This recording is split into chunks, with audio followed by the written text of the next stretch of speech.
وَإِذَا قِيلَ انشُزُوا فَانشُزُوا يَرْفَعِ اللَّهُ الَّذِينَ آمَنُوا مِنكُمْ وَالَّذِينَ أُوتُوا الْعِلْمَ دَرَجَاتٍ.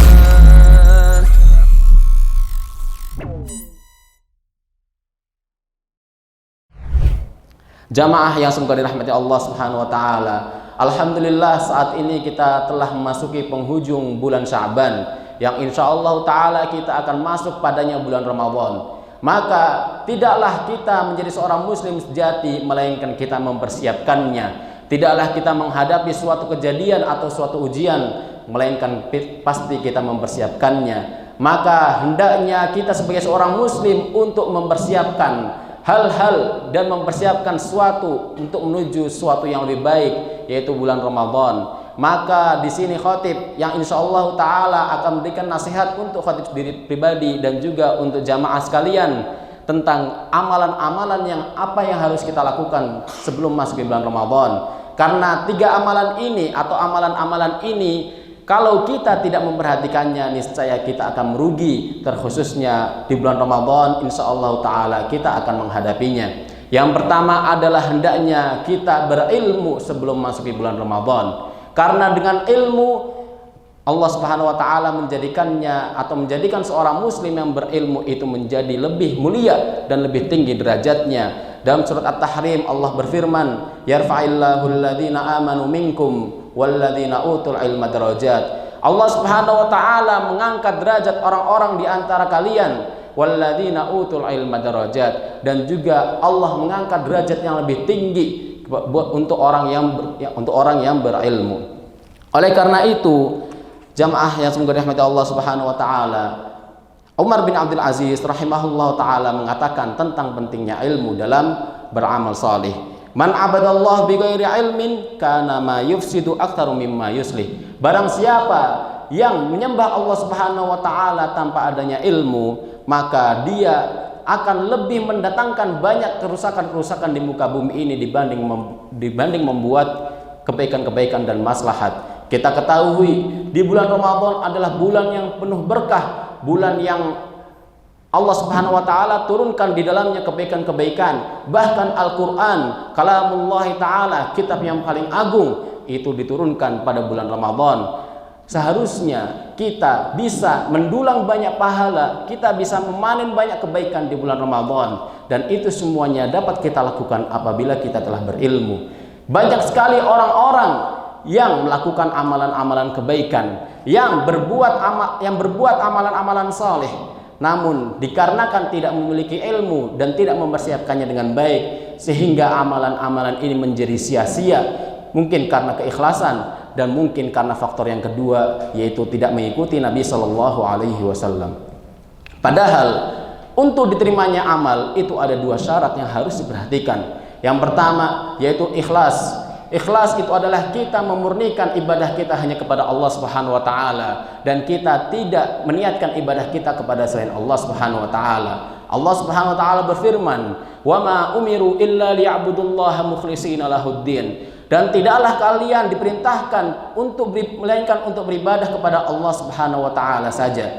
Jadi kalau misalnya kita beribadah kepada Allah Subhanahu wa taala, namun di saat ibadah tersebut terdapat niat-niat kepada selain Allah, maka batallah amalan-amalan kita, maka sia-sialah amalan kita, dan justru amalan tersebut menjadi berdosa karena kita meniatkan amalan tersebut kepada selain Allah, yang mana ini merupakan kesyirikan dan bentuk syirik asghar, yang mana dosa syirik asghar itu lebih besar dan lebih besar dosanya dibanding perbuatan-perbuatan kemaksiatan, walaupun kemaksiatan tersebut adalah maksiat yang fatal. Baik, di antara syarat yang kedua agar diterima amal ibadah kita yaitu adalah ittiba, yaitu mengikuti Nabi Muhammad sallallahu alaihi wasallam. Nabi sallallahu alaihi wasallam bersabda, "Man amila amalan laisa alaihi amruna fahuwa raddun."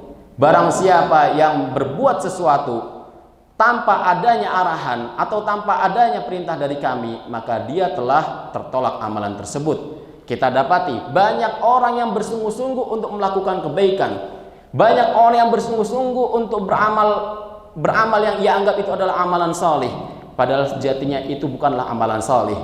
Mereka orang-orang yang semoga Allah memberikan kepada mereka hidayah, mereka melakukan zikir jamaah yang pada hal tersebut tidak ada tuntunannya dari Nabi Muhammad SAW. Mereka melakukan sesuatu yang tidak ada tuntunannya sebelumnya dari Nabi Muhammad. Mereka misalnya melakukan ritual-ritual lain atau menambahkan gerakan-gerakan ibadah sehingga menjadikan ibadah itu sia-sia, padahal niat mereka benar. Niat mereka ingin agar lebih banyak pahala yang mereka dapatkan dari amalan tersebut. Namun dikarenakan tidak ada tuntunan dari Nabi Muhammad, maka hal tersebut menjadi sia-sia atau bahkan menjadi dosa. Mengapa demikian?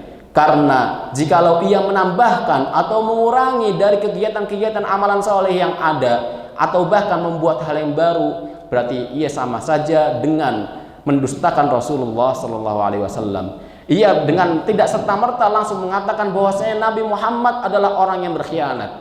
Karena padahal Allah Subhanahu wa taala telah mengatakan dalam firman-Nya, "Al-yauma akmaltum." Aku telah menyempurnakan untuk kalian agama. Kalau dia berbuat amalan yang baru dalam agama Islam, maka sama saja dia mengatakan bahwasanya Nabi Muhammad belum menyampaikan agama Islam secara menyeluruh. Padahal ketika Nabi Muhammad wafat, maka saat itulah Islam telah sempurna. Allah telah ajarkan dari bangun tidur sampai tidur lagi ajaran-ajaran dan syariat-syariatnya. Allah telah menuntun kita sebagai umat manusia, sebagai umat muslim untuk beragama Islam. Bagaimana kita menjalani kehidupan kita? Jamaah yang semoga dirahmati Allah Subhanahu wa taala. Amalan yang kedua yang hendaknya selalu kita terus-menerus usaha untuk perbaiki dan kita tambahkan adalah kita memperbanyak taubat. Karena dengan taubat Allah Subhanahu wa taala akan lebih mudah memberikan kepada kita taufiknya. Allah akan lebih mudah memberikan kepada kita hidayahnya. Karena dengan taubat kita bisa lebih dekat sama Allah Subhanahu wa taala.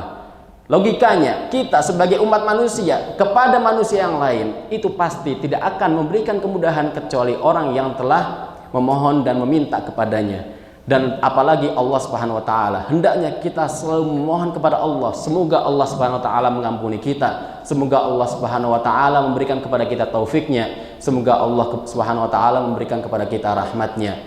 Dalam firman-Nya dalam surat At-Tahrim, Allah Subhanahu wa taala berfirman, "Ya ayyuhalladzina amanu tubu ilallahi taubatan nasuha." Wahai orang-orang yang beriman, bertaubatlah dengan sebaik-baik taubat. Asa rabbukum ayyukaffiru ankum sayyi'atikum. Semoga saja Tuhan kalian mengampuni kesalahan-kesalahan kalian.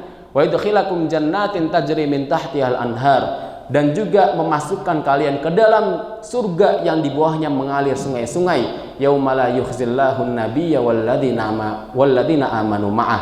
Dan Allah Subhanahu wa taala memberikan ganjaran kepada orang-orang yang taubat ini di hari di mana Allah tidak akan mengecewakan para nabinya dan juga orang-orang yang beriman yang mengikuti para nabi dan rasul. Dalam ayat ini terdapat beberapa syarat taubat yang sebagaimana disebutkan oleh Al-Imam Ibnu Katsir rahimahullahu taala. Bagaimana kita menjadi hamba yang bertaubat, taubat nasuha, bukan hanya taubat sekilas saja. Yang paling pertama adalah kita menghindari dosa-dosa yang telah kita lakukan. Kita menyesali atas segala kesalahan-kesalahan kita, dan kemudian kita berusaha untuk mengamalkan amalan-amalan kebaikan dari ketaatan-ketaatan kepada Allah Subhanahu wa taala. Semisal dengan memperbanyak zikir kepada Allah, dengan memperbanyak bacaan Al-Qur'an, dengan memperbanyak lagi dan lebih giat lagi untuk melaksanakan sholat witir atau sholat tahajud di malam hari dan lain sebagainya. Dan juga dia berusaha untuk berbuat ketaatan-ketaatan yang lain. Apabila dia melakukan kesalahan ini, kemaksiatan ini, terdapat hak-hak orang mukmin atau orang lain, maka hendaknya dia meminta ridho dan juga menyelesaikan apa yang menjadi hak orang tersebut. Kita mencuri misalnya, maka kita wajib mengembalikan hal tersebut. Atau misalnya kita mendoliminya, maka kita meminta maaf kepadanya sehingga Allah Subhanahu wa taala menghapus kesalahan-kesalahan kita. Karena apabila kita melakukan kezaliman kepada orang lain dan kita tidak meminta maaf kepada orang tersebut, maka niscaya pada hari kiamat kelak Allah Subhanahu wa taala akan menghisab orang ini, dan juga Allah Subhanahu wa taala akan memberikan atau mengambil pahala orang ini dan diberikan kepada orang yang didoliminya. Dan apabila pahalanya sudah habis, maka dosa orang yang didolimi ini akan diberikan kepadanya sehingga akan sia-sia seluruh amal-amalan yang ia laksanakan semasa ia hidup di dunia, membuatnya hilang seketika hanya karena kedoliman kepada makhluk yang lainnya. Jamaah yang semoga dirahmati Allah Subhanahu wa taala, yang selanjutnya hendaknya kita banyak memohon kemudahan dan keberkahan dari Allah Subhanahu wa taala. Nabi sallallahu alaihi wasallam telah mengajarkan kepada kita bagaimana doa atau doa apa yang kita panjatkan kepada Allah Subhanahu wa taala agar Allah memudahkan kita. Dalam sabdanya Nabi sallallahu alaihi wasallam sabda, Allahumma la sahla illa ma ja'altahu sahla. Ya Allah, tidak ada kemudahan kecuali yang Engkau berikan kemudahan. Wa anta taj'alul husna idza syi'ta sahla. Dan Engkau menjadikan kesulitan atau keburukan jika Engkau berkehendak menjadi mudah. Doa ini sangat penting bagi diri kita. Kita memohon terkhususnya di bulan Sya'ban ini mendekati bulan Ramadan, kita berdoa semoga Allah Subhanahu wa taala memberikan kepada kita taufiknya dan kemudahan agar kita bisa melaksanakan ibadah-ibadah di bulan Ramadan. Dan juga kita berdoa agar semoga Allah Subhanahu wa taala memberikan kepada kita kehidupan yang lancar, kehidupan yang sehat walafiat agar kita bisa melaksanakan ibadah-ibadah di bulan Ramadan. Wassallallahu ala nabiyina Muhammadin wa ala alihi wasallam. Alhamdulillah wassalatu wassalamu ala asyrafil anbiya'i wal mursalin nabiyina Muhammadin wa ala alihi wa sahbihi wa man sara ala nahjihi ila yaumiddin wa ba'd. Kita ketahui bulan Ramadan adalah bulan yang penuh berkah, bulan yang mana di dalamnya terdapat kebaikan-kebaikan. Allah Subhanahu wa taala berfirman, "Inna anzalnahu fi lailatul qadar." Sungguhnya kami telah menurunkan Al-Qur'an di malam Lailatul Qadar. Yang mana kita ketahui Lailatul Qadar itu terdapat pada di bulan Ramadan. Banyak sekali hadis-hadis atau dalil-dalil yang menyebutkan tentang keutamaan bulan Ramadan.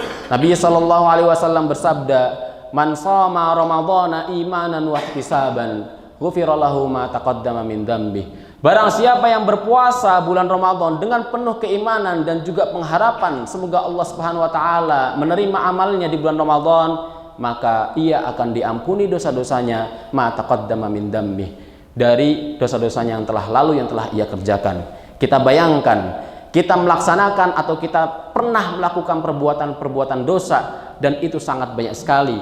Bagaimana jika Allah Subhanahu wa taala menghapus seluruh dosa-dosa ini? Sebagaimana dalam sabdanya Nabi sallallahu alaihi wasallam sabda, "As-salawatul khams," salat 5 waktu, "wal jum'atu ilal jum'ati," dari Jumat ke Jumat berikutnya, "wa ramadhanu ila ramadhan," dari bulan Ramadan ke Ramadan berikutnya, "mukaffiratun lima bainahuma."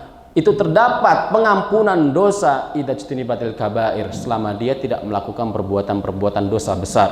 Karena dosa besar dapat diampuni oleh Allah Subhanahu wa taala dengan bertaubat. Salah satu dosa besar yang paling berbahaya adalah dosa syirik, yang mana dosa ini tidak akan bisa diampuni oleh Allah Subhanahu wa taala kecuali dengan bertaubat.